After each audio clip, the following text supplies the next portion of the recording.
Well, hell to the O. Hello. And welcome to Uncorking a Story. I'm your host, Mike Carlin, and today I was inspired to talk about always giving 100% whenever you commit to something. And of course, something like that, a topic like that, is going to require a little bit of a backstory. So here it is. This past Tuesday night was a night unlike any other Tuesday I've had in a long time. And that's because I sat in on a new seminar series called Comedy Roads, where comedian Bob DiBuono brought together some real A-list talent for a panel discussion.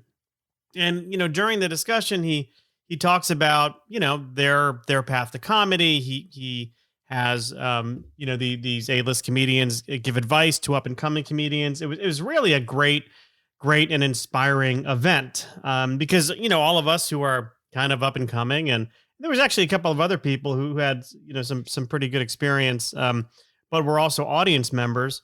We could sit in and listen to things live, and then at the end, we had the chance to ask questions, and it was great. It was a lot of fun. It was very informative, and really, I mean, I've really missed the comedy scene since the pandemic hit. I know shows are going on in Connecticut. I'm just not ready to participate because, there's some high risk people in my household, and I don't want to take the chance. And I know that it's always going to be there. So I will, get back on the horse, so to speak, when I feel it's safe for me and my family to do so. I have been writing, lots of writing. We'll get to that more in a little bit, but I have missed comedy. It was great to actually reconnect with let's call them like-minded people, but also get some pointers from those who have had a lot of success in the industry. And it didn't fill the void of not being able to perform, but it was an otherwise inspiring thing to do on an otherwise ho hum Tuesday night. There's only so much Law and Order SVU you can watch. There's only so much Rizzoli and Isles a guy can take before he starts to get a little crazy. Anyway, not a knock on those shows. I actually, I'll trade in my man card here. I do love Rizzoli and Isles, and I did interview Tess Gerritsen years ago, who was the author of the Rizzoli and Isles books, and she was great. So I have a little affinity towards that. Anyway, this isn't about Rizzoli and Isles, is it? Let's talk about Eddie Brill. So Eddie Brill was one of the panelists on Tuesday night, and I actually saw him many years ago. I was given a ticket to go see a taping of The Late Show with David Letterman. Somebody knew that I was like the world's biggest U2 fan, still am. They were the musical guest that night, and it was the last night that they were performing. It was like they had a residency that week on Letterman.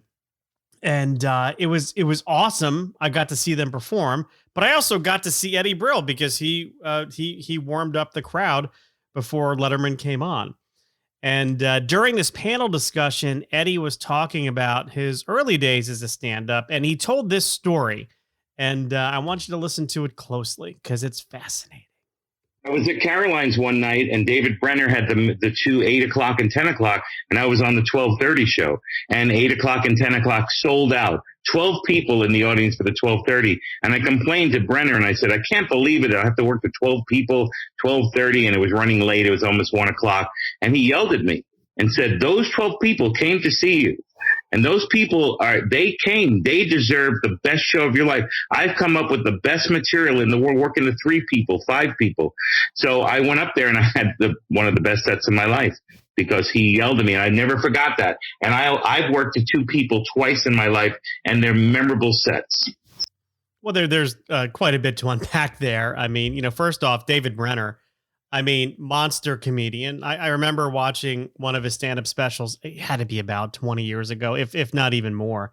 And at the end, he had a rabbi fly in on a harness, kind of like if you remember, like the MTV Music Awards back in the late 90s.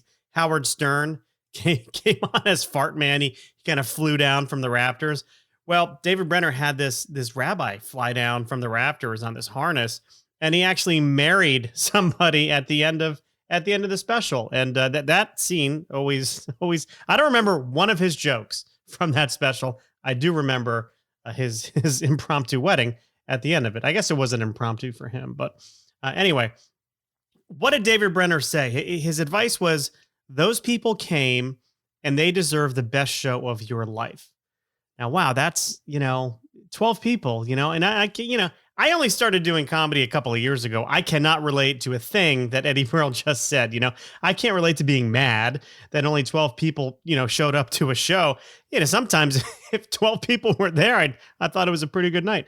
But, I can relate to the not wanting to be on, that Eddie was talking about, not wanting to be on.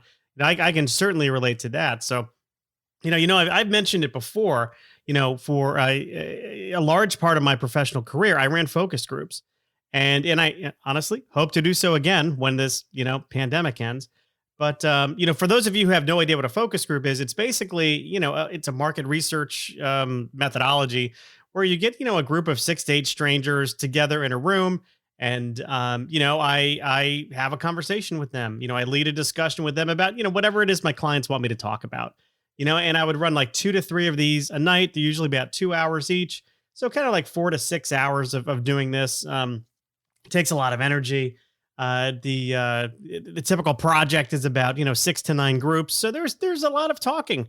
But by the 8th group, probably even by the 7th, you really have learned everything you're going to learn. I mean, that's a little bit of a secret. A lot of clients think that talking to more people is better. So, we'll sell more. It makes more money for us. That's fine. But, you've learned everything you need to learn, by I'd say even the 7th group. Right. So, sometimes you don't give your all in those later groups. And I learned this lesson the hard way. And I'm someone who always runs high energy sessions, because I have to set the tone for the discussion. Whether I'm talking about male prostate health or ads for a credit card, if I don't set the right tone, I'm not going to get much out of the 8 strangers that I have in front of me. So here's the story, right? So on the 3rd day of a project, I was heading into my 7th group. We had already done 6 in 2 other markets, right? So I was in New York, I was in Chicago, and now I had just flown out that morning to LA. And, I was basically writing my report on the plane because I knew everything, that there was to learn. We've already learned. So I was getting a head start on my report writing. Anyway, I was tired going into that, 7th group. And I'll be honest, I phoned it in. It was low energy. I missed a few opportunities to probe deeper. Doesn't that sound sexy? But I missed a few opportunities to ask them some interesting follow-up questions. And, I wasn't on. I wasn't me. And that was a big mistake. This was back in the day. I was young in my career. I was still working for a larger firm, a larger research firm. And the person who sold the project was with me. And they sat me down after that group and they told me that, even though that these final sessions, right, were a formality, I was still being paid to bring 100% of myself into that session and that our clients deserved more than what they just got. And that took me by surprise. I'll be honest. It took me by surprise, but I'll tell you something. Those 8th and 9th groups were spectacular. I didn't miss a beat. I was telling jokes. I was getting people to laugh. We brought it home, and that's what they remembered. Ultimately, they didn't remember the poor performance in the 7th group. They remembered, the 7th and the 8th and 9th. But the point is, just like Eddie Brill needed David Brenner to set him straight, I needed that salesperson to give me that wake up call. And as somebody who mentors other moderators now, I find myself having to give those kind of wake up calls to others, and it can be uncomfortable. But it's an important thing to do, for 2 reasons. Number one, it'll help the person that I'm mentoring in their career. It'll help them. It could be uncomfortable to get a little criticism, but it can help them. And the second thing, if they can't take that criticism, it's probably a sign that the career, that this job is not the right path for them. And, to me, that's a better lesson to learn sooner rather than later. So the big lesson here is that if you commit to doing something, you've got to do it to the best of your ability because you owe it to the person you've committed yourself to. And quite frankly, you owe it to yourself as well. right? You owe that to yourself as well to always give 100%. And if you find that you don't have the energy to do that, then you really have to, reflect and ask yourself if you're actually doing the things you want to do for the right reasons.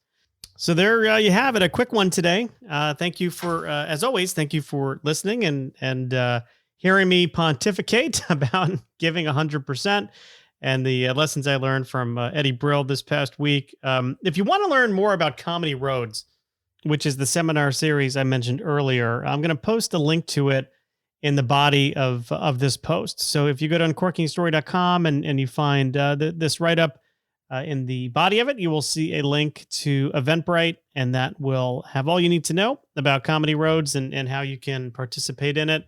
A lot of fun, and I hope you enjoy it. So just a few things as we wrap up. The Ruin of Souls, my new book, is available for pre-order rather, on Amazon.com. It's going to be available everywhere, but Amazon is the only place where I know how to do a pre-order. So if you go to Amazon.com and search for my name, Michael Carlin, you'll find all you need to know about all of my books, number one. But also you'll see the Ruin of Souls up there too, and you'll be able to pre-order that.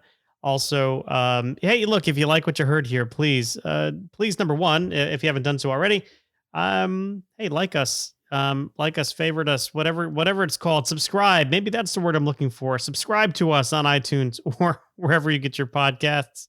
Also, please tell a friend about us. And we got a very nice review last week over iTunes, and I always appreciate that. So if you do like what you hear here, oh, look at that. If you do like what you've heard, perhaps that's a better way of saying it, please consider writing a review, because we always appreciate that. And that, of course, helps other people find the show as well. So for all of us here at Uncorking a Story, this is Mike Carlin saying thanks for listening, and we'll be back next week with another couple of episodes.